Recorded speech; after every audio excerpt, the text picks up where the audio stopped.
Okay, सो आज का जो टॉपिक है वो 40A सेक्शन हम लोग को पढ़ना है। तो 40A सेक्शन होता क्या है, पहले इसको समझेंगे। इससे पहले हम लोगों ने डेप्रिसिएशन ऑलरेडी कवर कर रखा है पीजीबीपी में। ब्लॉक ऑफ एसेट्स क्या होता है सब ऑलरेडी हम लोग पढ़ चुके हैं। रेट ऑफ डेप्रिसिएशन भी स्टडी कर चुके हैं। एडिशनल डेप्रिसिएशन क्या होता है, यस्टरडे हम लोगों ने इस पे स्टडी कर लिया था प्रिलिमिनरी एक्सपेंसेस के बारे में। What is the maximum ceiling. Okay, now bonus commission to employees, क्या ये बिजनेस में खर्चे अलाउड होते हैं कि नहीं होते हैं। Interest and borrowed capital, employers contribution, then bad debts. Okay, advertising, advertisement मतलब expenses, general deductions, we have already covered it. आज हम लोग को पढ़ना था एक्सप्रेसली डिसअलाउड एक्सपेंसेस, सेक्शन 40। ठीक है ना, सेक्शन 40 की सबसेक्शन ए। अब इसमें है क्या बेसिकली, तो 40A यू कैन से। ठीक है, हम लोग 40A में भी बोलता हूँ, तो आप लोग 40A समझिएगा। तो एक्सप्रेसली डिसअलाउड एक्सपेंसेस, ये किस में मेंशन किया गया है, सेक्शन 40A में मेंशन किया गया है। अब है क्या ये, चलिए इसको समझते हैं।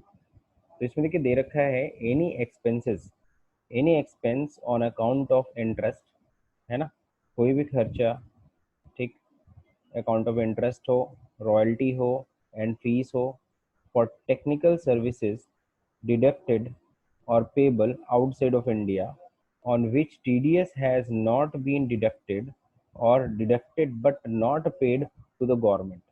तो कह रहा कोई भी खर्चा जैसे इंटरेस्ट हो या रॉयल्टी हो गई, फीस हो गई, टेक्निकल सर्विसेज अगर आपने ले रखे और आउटसाइड ऑफ इंडिया अगर आपने कोई भी पेमेंट किया है और उस पर आपने टीडीएस काट के यहाँ की गवर्नमेंट को नहीं जमा किया है, तो ऐसे खर्चे भी डिसअलाउड होते हैं। ठीक है, ऐसे खर्चे आप डिसअलाउड हो जाएंगे क्योंकि आपने उस पर टीडीएस काट के यानी टैक्स काट के यहाँ की गवर्नमेंट को नहीं दिया। नेक्स्ट, अगला क्या है, income tax and wealth tax. तो income tax and wealth tax अगर होती, इसकी बात करें, इनकम टैक्स और वेल्थ टैक्स अगर आपने पेमेंट किए हैं तो वो भी डिसअलाउड एक्सपेंसेस होते हैं। बिकॉज क्योंकि हम लोग इनकम टैक्स देने के लिए, इनकम टैक्स कैलकुलेट करने के लिए ही अभी प्रॉफिट कैलकुलेट करते हैं, इसलिए पहले हम लोग इनकम टैक्स और वेल्थ टैक्स नहीं हटा सकते। ओके, वेल्थ टैक्स की मैं एक बात बता दे रहा हूँ। वेल्थ टैक्स को हिंदी में हम लोग संपत्ति कर कहते हैं। इसके अलावा गिफ्ट टैक्स भी हुआ करता था। तो income tax, wealth tax, gift tax, ये तीन टैक्सेस जो होते हैं ये डायरेक्ट टैक्स में पहले आते थे। लेकिन आपको बता दूं कि वेल्थ टैक्स और gift tax is abolished now, यानी वो खत्म हो चुकी है। अब सिर्फ और सिर्फ इनकम टैक्स है ही है। कुछ दिनों के बाद जो हम लोग का इनकम टैक्स एक्ट है, ये भी हम लोग का इनकम टैक्स कोड या कह लो डायरेक्ट टैक्स कोड में कन्वर्ट होने वाला है। अब देखो कब तक होता है, इसका हम लोग को वेट करना होगा। नाउ नेक्स्ट, अभी क्या है, salary payable outside of India without any tax deduction at source and though tax was deducted but paid to the government. ठीक है, तो मेरे ख्याल से आपको समझ में आ रहा होगा। स्क्रीन देख रही है ना वैष्णवी, स्क्रीन देख रही है।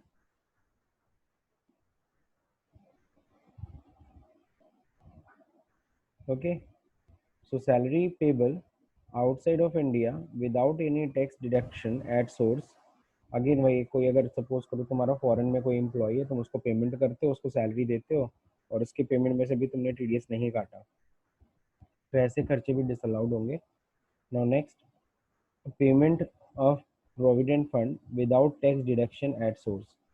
ठीक है, अगर तुमने क्या किया, पीएफ का पेमेंट किया, उसमें भी टीडीएस नहीं काटा, एक लिमिट से ज़्यादा पीएफ पेमेंट करने पे भी टीडीएस कटता है, लेकिन अगर वहाँ पे भी टीडीएस नहीं काटा तो जाहिर सी बात है उस केस में भी वो खर्चा डिसअलाउड होगा। Tax on perquisites paid by the employer. अब टैक्स ऑन परक्यूजिट्स, अब परक्यूजिट्स की बात करें, परक्यूजिट्स के ऊपर टैक्स तो एम्प्लॉय को देना होता है, अब एम्प्लॉयर नहीं देता है तो अब ये वाली लाइन तो हमें हटा ही देनी चाहिए। ठीक है, ये पुरानी लाइन हो गई। अब देखते हैं यहाँ पे, यानी कि अभी तक हम लोग क्या पढ़ रहे थे 40A। अब इसमें क्या कह रहा था, एक्सप्रेसली डिसअलाउड एक्सपेंसेस की, मतलब ये सारे एक्सपेंसेस क्या है, पूरी तरह से डिसअलाउड है। इनको गलती से भी दिखाने की कोशिश मत करिएगा अपने प्रॉफिट एंड लॉस में। अब हम लोग को जो पढ़ना है वो क्या है, excess payment to relatives, section 40A की सबसेक्शन 2। ओके, तो 40A की सबसेक्शन 2 क्या कहता है, इसको जरा समझते हैं। यहाँ पे देखो, इसी लाइन से आपको समझ में आ रहा होगा, एक्सेस पेमेंट टू रिलेटिव्स। अगर हमने अपने रिलेटिव्स को एक्सेस पेमेंट किया है, ठीक है, अगर हमने अपने रिलेटिव्स को एक्सेस पेमेंट किया है, तो ऐसे में जितना भी एक्सेस पेमेंट किए हो वो डिसअलाउड एक्सपेंस में आ जाएगी। लिखा भी है, any payment made bye N assessee, कोई भी पेमेंट अगर असेसी करता है टू रिलेटिव्स, किसको करता है, रिलेटिव्स को करता है, ठीक है, ओके। एक बार फिर से मैं बोल दे रहा हूँ, एक मिनट।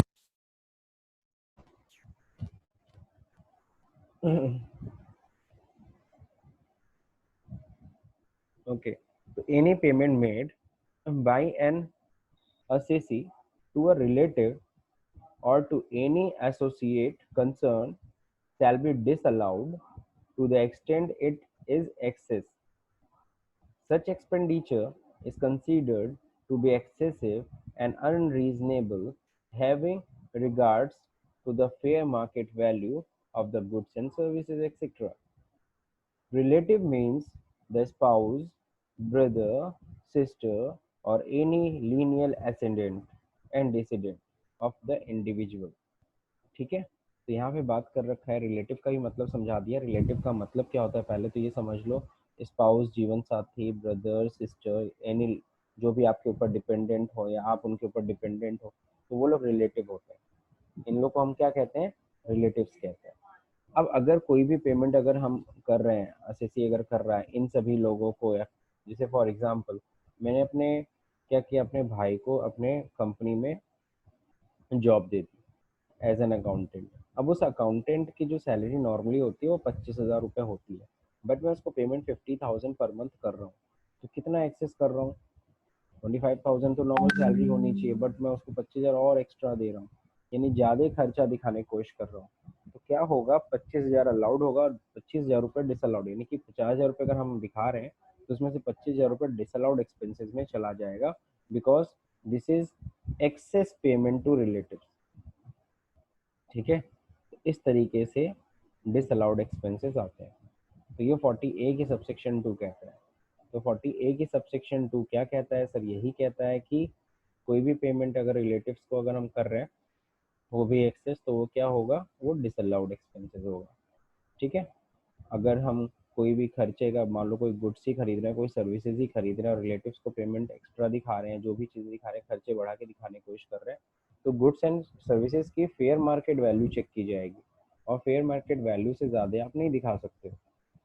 मान लो सपोज करो तुम नगर निगम में मान लो कॉन्ट्रैक्टर हो, तुमने क्या किया, तुम्हें लगाने थे क्या, सपोज करो क्या बोलते हैं उसको, लैंप लाइट्स लगाने थे, तुमने लैंप लाइट्स अपने रिलेटिव से खरीदा, और लैंप लाइट, एक लैंप लाइट सपोज करो होता है करीबन 10,000 का, तो मैंने उसे 25,000 का पर लैंप लाइट बनाने की कोशिश की। तो जाहिर सी बात है फेयर मार्केट वैल्यू चेक की जाएगी, 15,000 रुपये जो एक्सेस दिखा रहे हो वो डिसअलाउड कर दिया जाएगा। ठीक है, तो ये बहुत ही सिंपल तरीका है एक्सेस पेमेंट टू रिलेटिव्स। अब ये हमें समझ में आना चाहिए कि ये 40A की सबसेक्शन 2 आया क्यों। ये इसी वजह से आया क्योंकि इस तरीके से फालतू के खर्चे दिखा करके, जैसे देखो होता क्या है, हम किसी भी खर्चे को अकाउंट्स में क्या देखते हैं, हम वाउचर देखते हैं कि वाउचर अवेलेबल है कि नहीं है उसका। अगर किसी भी चीज़ का वाउचर होता है ना, तो हम उसको कहते हैं हाँ ये सही है, क्योंकि देखो अकाउंटिंग में आपने पढ़ा है कि बिना वाउचर्स के, यानी अगर किसी भी चीज़ की रसीद, वाउचर, स्लिप, इनवॉइस, रिसिप्ट्स नहीं है तो आप उसकी एंट्री नहीं कर सकते बिना प्रूफ्स के, एविडेंसेस के। वाउचर्स क्या होता है, प्रूफ होता है किसी भी ट्रांजेक्शन का। अब क्या है, बहुत सारे लोग इस तरह से अपने रिलेटिव्स को पेमेंट करते थे, एक्स्ट्रा दिखाते थे और उसका वाउचर भी बनता था प्रॉपर, सामने वाला साइन भी करता, सब कुछ मतलब प्रॉपर होता था। अब इनकम टैक्स ऑफिसर को तो साफ साफ पता है कि यार यहाँ पे खर्चा एक्सेस दिखाया गया है। ठीक है, उसे तो पता होता था कि भाई यहाँ पे एक्सेस हम दिखा शो कर रहे हैं, लेकिन बस ये होता था कि वो कुछ कर नहीं पाता था। देन 40A की subsection 2 gives power to the tax officer, है ना। एक तरीके से ये 40A की सबसेक्शन 2 हमारे टैक्स ऑफिसर को ये पावर देती है कि अगर वो ऐसा कुछ देख रहा है तो उसको चेक करे और अगर उसमें उसको कुछ भी एक्सेस दिखता है तो वो 40A के सबसेक्शन 2 के तहत उसको डिसअलाउड कर दे, ठीक है ना। Then this is come into the force, और ये पावर मिल गया टैक्स ऑफिसर को कि कहीं भी एक्सेस पेमेंट अगर वो चेक देख रहा है, उसको लग रहा है, वो डिसअलाउड कर सकता है, ठीक है। Now next section very famous, हम लोगों ने अकाउंट्स में भी पढ़ा था इसको, और लेकिन हम लोग क्या सेक्शन है इनकम टैक्स में ये हम लोग नहीं जानते थे। देन पेमेंट एक्सीड्स टू 20,000, लेकिन अब ये 10,000 हो गया है, अदरवाइज देन बाई अकाउंट पे चेक 40A की सबसेक्शन 3, तो मैं इसको 10,000 कर देता हूँ, ठीक है ना। पेमेंट एक्सीड्स 10,000, अगर 10,000 से ज़्यादा का पेमेंट अगर आप कर रहे हो किसी भी तरीके से, तो आप उसका पेमेंट किससे करोगे, चेक से करोगे, अकाउंट पे ही चेक या अकाउंट पे डीडी से करोगे, आप कैश पेमेंट नहीं कर सकते, ठीक है। Otherwise that expenses will be disallowed and this section is 40A की सबसेक्शन 3। 40A की सबसेक्शन 2 क्या कहता है, payment to excess payment to relative, लेकिन 40A की सबसेक्शन 3 कहता है कोई भी पेमेंट अगर तुम कर रहे हो 10,000 से ज़्यादा का तो डिसअलाउड होगा। 40A सबसेक्शन 3 ये कहता है। उसको आप कैसे करो, अकाउंट पे चेक से करो, अकाउंट पे डीडी से, सॉरी डीडी से करो। Any expenditure in respect of which payment has been made excess of 10,000, ठीक है, इसको मैं हटा दे रहा हूँ। And 35,000 in case of the payment made for flying and hiring and leasing goods carriage। 35,000 limit है किस केस में, अगर फ्लाइंग हायरिंग लीजिंग, यानी कि जब नहीं होता जो ट्रक ट्रांसपोर्टेशन और ट्रांसपोर्टेशन के लिए हायर पे लेते हैं, भाड़े पे लेते हैं, है ना, उन सब के लिए 35,000 की लिमिट है इन अ डे, डिसअलाउड। एक दिन में अगर किसी भी पार्टी को 10,000 से ज़्यादा का पेमेंट करूंगा तो वो डिसअलाउड हो जाएगी कैश के रूप में। अगर चेक से करता हूँ, अकाउंट पे चेक से करता हूँ, अकाउंट पे डीडी, हाँ चेक में भी ध्यान रहे बेरर चेक मत दे दीजिएगा, क्योंकि बेरर चेक कैश माना जाता है। नाउ नेक्स्ट 35,000 किस केस में, प्लानिंग हायरिंग। तो ये मेरे ख्याल से ये दो सेक्शंस आपको हमेशा दिमाग में बैठे रहने चाहिए, बहुत इंपॉर्टेंट सेक्शन है। सेक्शन 40A की सबसेक्शन 2, 40A की सबसेक्शन 3 दोनों ही एकदम पास में बैठे हैं। 40A की सबसेक्शन 2 क्या कहता है, एक्सेस पेमेंट टू रिलेटिव्स, अगर हम अपने रिलेटिव्स को पेमेंट एक्सेस दिखाने की कोशिश कर रहे हैं और टैक्स ऑफिसर को अगर ऐसा कुछ लग रहा है तो उसे डिसअलाउड कर सकता है। This 40 subsection 2, this is this empowers to the tax officer to do this। Now 40 की सबसेक्शन 3 अगेन वही कि अगर कहीं भी 10,000 ज़्यादा का पेमेंट हो देन अकाउंट पे चेक, अकाउंट पे डीडी से करिए। अब हम लोग बात करेंगे किसकी, रूल 6DD की। Sir what is rule 6DD, ये एक्सेप्शन है बेसिकली, एक्सेप्शन समझते हो सब लोग, अपवाद। अब ये एक्सेप्शन होता क्या है, जो इस लॉ को कॉन्ट्राडिक्ट करता है, जैसे सेक्शन 40A की सबसेक्शन 3 को ही ये तोड़ता है। 40A की सबसेक्शन 3 अभी आपने पढ़ लिया कि 10,000 से ज़्यादा का पेमेंट अगर हो तो कैश के थ्रू, ठीक है ना, नहीं होना चाहिए किसी भी तरीके से, वो अकाउंट पे चेक या डीडी से आप करिए। अब यहाँ पे क्या क्या है, रूल 6DD क्या कहता है, रूल 6DD जो बनाई गई है उसमें बोला गया है कुछ ऐसे केसेस हैं अंडर द फॉलोइंग सर्कमस्टेंसेस, कुछ ऐसी स्थिति भी होती है जब expenditure exceeding 10,000 shall be allowed as deduction even though the payment is not made by a cross check and draft। 10,000 से ज़्यादा अगर आपने पेमेंट किया, भले आपने क्रॉस चेक से नहीं किया, ड्राफ्ट से नहीं किया, आपने कैश कर दिया, तब भी अलाउड माना जाएगा। सर वो कौन से सर्कमस्टेंसेज हैं, सर सबसे पहला अगर हम गवर्नमेंट को कोई पेमेंट कर रहे हैं देन 10,000 से ज़्यादा भी कैश कर सकते हो, कोई उसमें दिक्कत नहीं है। Payment made to banking and other credit institutions, अगर हम पेमेंट किसको कर रहे हैं, बैंक को, and other credit institution, banking institution, भाई बैंक में भी लोग जाते हैं पैसा जमा करने बहुत सारा, और इवन उनको कोई पेमेंट भी अगर आप 10,000 ज़्यादा कर रहे हो तो अलाउड है। Next payment made bye book adjustments against good supply and services rendered, अगर हम कोई गुड सप्लाई किए हैं उसका अगर पेमेंट एडजस्ट कर रहे हैं वो 10,000 से ज़्यादा है तो बिल्कुल अलाउड है, कोई टेंशन नहीं। Next payment for purchase of agricultural forest products, मान लो हम कोई एग्रीकल्चरल फॉरेस्ट प्रोडक्ट खरीद रहे हैं, animal husbandry product including skin hides, यानी वही चमड़े की बात कर रहा है, डेयरी पोल्ट्री फार्मिंग से related, fish and fish product से रिलेटेड, हॉर्टिकल्चर प्रोडक्ट प्रोड्यूस, है ना। If the payment is made for the cultivate या प्रोड्यूसर और ग्रोअर ऑफ सच आर्टिकल्स, अगर इस तरह के, जैसे मान लो मैं फर्टिलाइजर ही खरीद रहा हूँ, मैं मान लो किसान हूँ, मैं बीज खरीद रहा हूँ, वहाँ सब पेमेंट हो गया 10,000 से ज़्यादा का, और मैं कैश पेमेंट कर रहा हूँ, अलाउड। इस तरह के प्रोडक्ट्स अगर आप खरीद रहे हो 10,000 से ज़्यादा का भी पेमेंट कैश के रूप में करते हो, अलाउड है सर, उसमें कोई टेंशन नहीं है। बिकॉज इसी को तो एक्सेप्शन कहते हैं, ऊपर कहता है 10,000 से पे ज़्यादा का पेमेंट कैश नहीं होना चाहिए, रूल्स इसलिए कहता है कि नहीं नहीं, इन केसेस में अगर 10,000 से ज़्यादा कैश भी हो गया तो अलाउड है, allowed expense. Where the payment is made in a village और टाउन, अगर कोई पेमेंट ऐसे विलेज या ऐसे टाउन में किया गया जहाँ पे बैंकिंग सर्विसेज अवेलेबल नहीं है, तो ऐसे केस में लिखा है which is not served by any bank to any person who ordinary resides is carrying on any business. ठीक है, तो ये चीज़ समझ में आ गया। और where the payment is required to be made on a date, या फिर हम उस दिन पेमेंट कर रहे हैं जिस दिन बैंक हॉलीडे है। अगर बैंक हॉलीडे चल रहा है या स्ट्राइक चल रहा है, उस दिन अगर तुमने अगर पेमेंट कैश के रूप में कर दिया 10,000 ज़्यादा है तो अलाउड है। Payment made by any person to his agent who is required to make payment in cash for goods or services on behalf of such person। तो अगर तुमने किसी भी पर्सन भाई पेमेंट किया है ना अपने एजेंट को, जिसको भी क्या करना है, to make the payment in cash, तो उस केस में भी क्या होगा भाई, जैसे एजेंट होता है प्रिंसिपल को देता है, प्रिंसिपल एजेंट को, तो उस केस में भी क्या होता है, अलाउड होगा। नेक्स्ट है payment made to the producer और manufacturer of purchase of product manufactured produced without aid of power in cottage industry.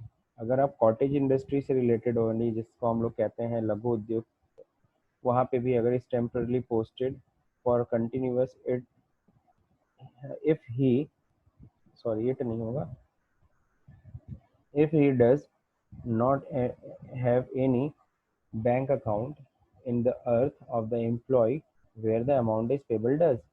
अगर सपोज करो मैं कॉटेज इंडस्ट्री चला रहा हूँ विदाउट एड ऑफ पावर, वहाँ कोई पावर का यूज़ नहीं होता, तो उस केस में अगर मैं अपने एम्प्लॉयज़ क्या किसी को भी पेमेंट कर रहा हूँ 10,000 ज़्यादा कैश, तो भी वो अलाउड होगा।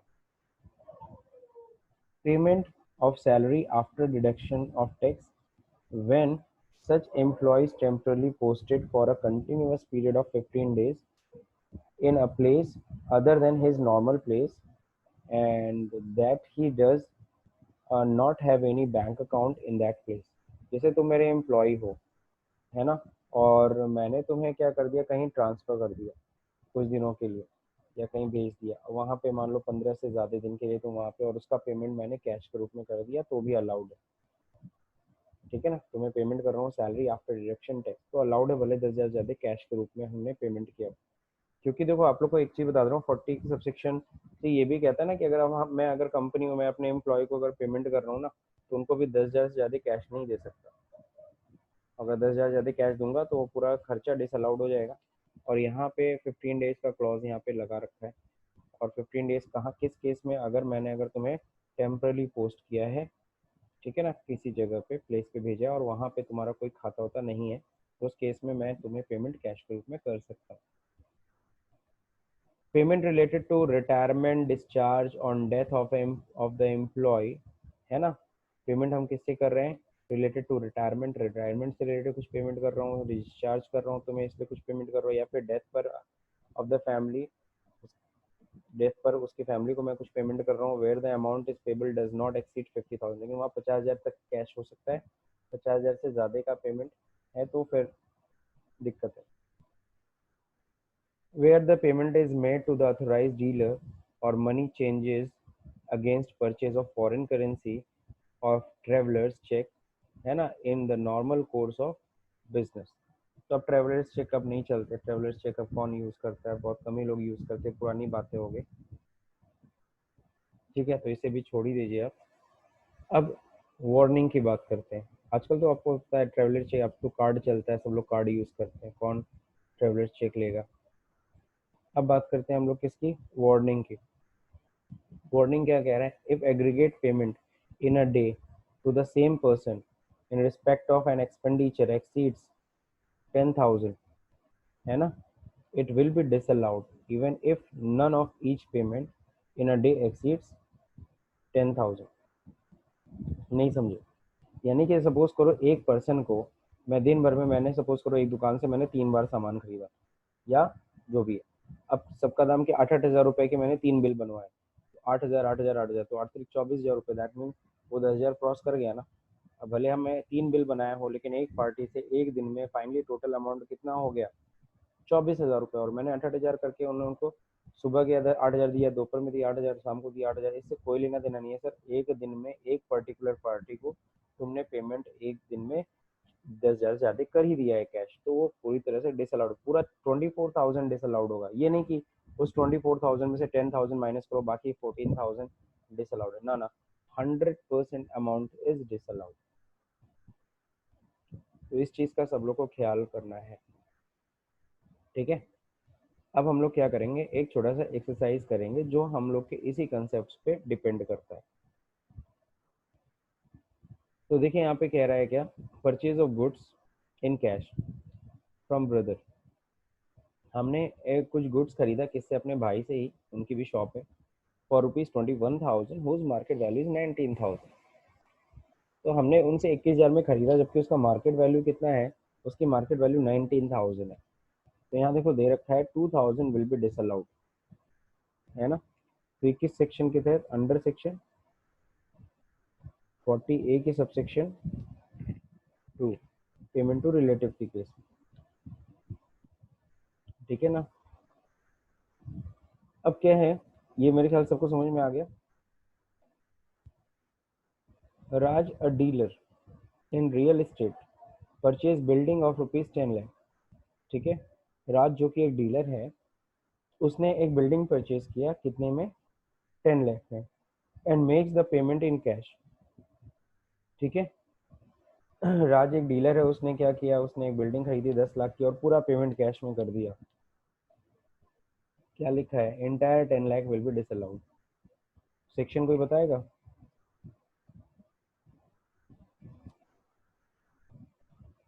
40A के सबसेक्शन 3 के तहत,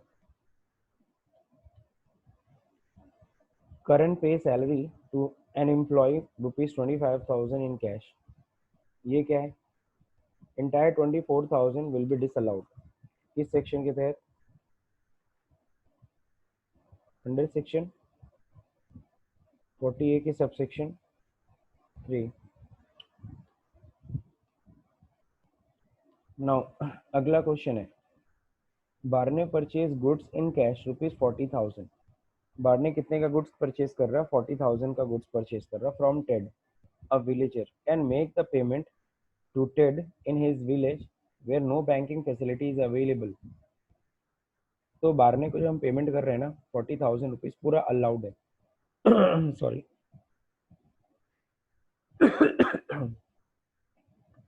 सॉरी। तो पूरा का पूरा 40,000 रुपीज डिसअलाउड है। The expenditure will be allowed, sorry allowed है, सॉरी डिसअलाउड नहीं, अलाउड है,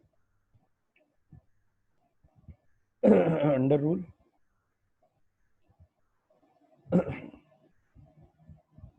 ठीक है, 6DD।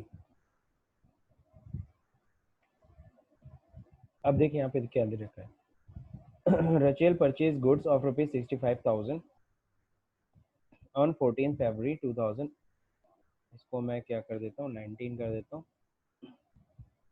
Okay, makes the payment as under. 15 फरवरी को 30,000 रुपये का पेमेंट किया बाई चेक, ठीक है, फिर 17,500 रुपये कैश दिया।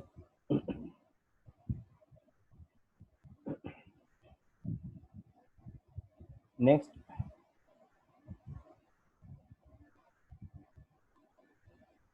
एक मिनट, मैं इसको थोड़ा ठीक कर देता हूँ।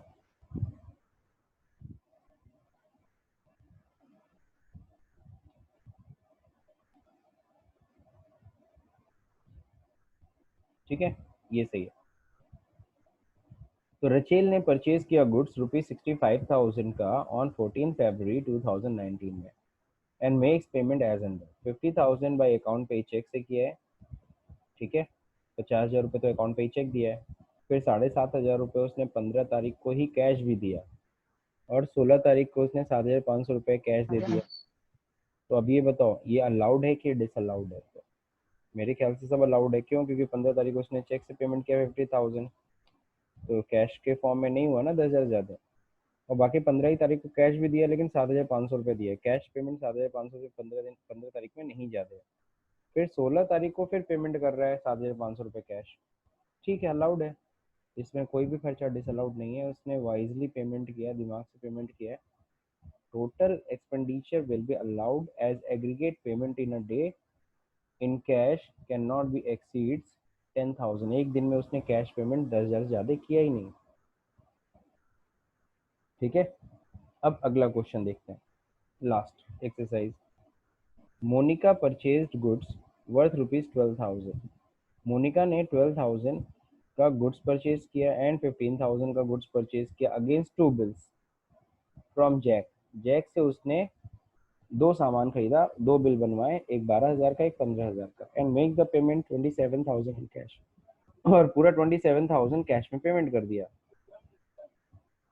ठीक है। मैं इसको थोड़ा सा चेंज करता हूँ। This is 8,000, this is 7,000, 15,000। अब सही। तो मोनिका ने क्या किया, गुड्स खरीदा, दो गुड्स खरीदे, एक का 8,000 का दाम था, एक का 7,000 था, दो बिल बनवाए और दोनों का पेमेंट मिला के 15,000 कैश कर दिया। बताओ ये 15,000 अलाउड है कि डिसअलाउड है? पूरी तरह से डिसअलाउड है, क्योंकि एक दिन में पेमेंट 10,000 से ज़्यादा हो गया कैश। और अगर 10,000 से ज़्यादा कैश पेमेंट होता है तो आप सभी ने पढ़ा हुआ है कि उस केस में ये डिसअलाउड हो जाएगा, ठीक। 10,000 से ज़्यादा पेमेंट अगर कर रहे हो तो किस सेक्शन के तहत? अंडर सेक्शन 40 की सबसेक्शन 3। यहाँ पे जो डिसअलाउड है ना, किस सेक्शन के तहत?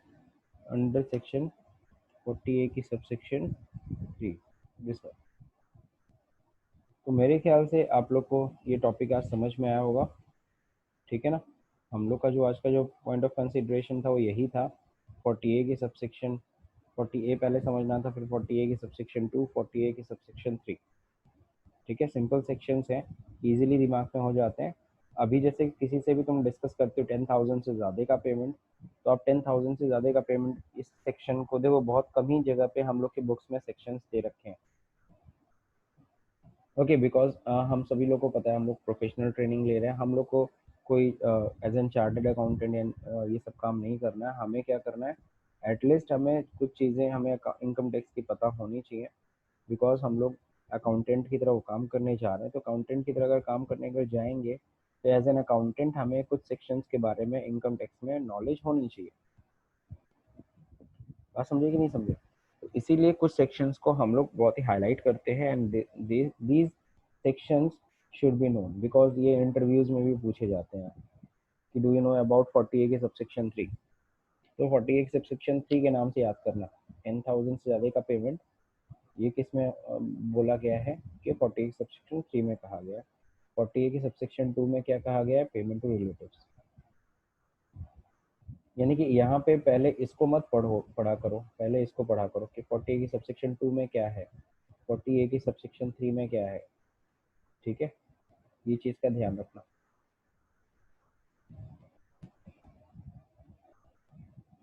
तो ये हम लोगों ने एक्सरसाइज कंप्लीट कर लिया। नाउ अब जो हम लोग को पढ़ना है ना, वो है 43B। सर ये 43B क्या है? 43B हम लोग को स्टडी करना है, और ये हम लोग के इसके बाद income of from undisclosed source, इसको हम लोग 43B हम लोग कल स्टडी करेंगे, ओके। उससे पहले मैं आपको ये बता दे रहा हूँ, या चलिए 43B पढ़ ही लिया जाए, छोड़िए। 43B देखिए कहता क्या है। 43B ये कहता है, deduction in respect of the following sums is allowed only if the payment made payment basis. आपको याद है बदल में बताया था, कुछ ऐसे खर्चे होते हैं जो तभी आप खर्चे में दिखा सकते हो, तभी डिडक्टेबल हैं अगर आपने उसको आप पेमेंट किया हो। अगर आपने पेमेंट नहीं किया, ड्यू करके रखा है, बकाया करके रखा है, तो सर जी उसको आप खर्चे में शो नहीं कर सकते हो। वो डिसअलाउड एक्सपेंस हो जाएगा। तो सर ऐसे कौन से खर्चे हैं बिजनेस के जो पेमेंट बेसिस पे जिनका डिडक्शन मिलता है? Not on due basis, due basis पे उसका डिडक्शन आपको नहीं मिलेगा। Even if books of accounts are maintained on a basis of mercantile system of accounting, यानी एक्रूअल सिस्टम ऑफ अकाउंटिंग।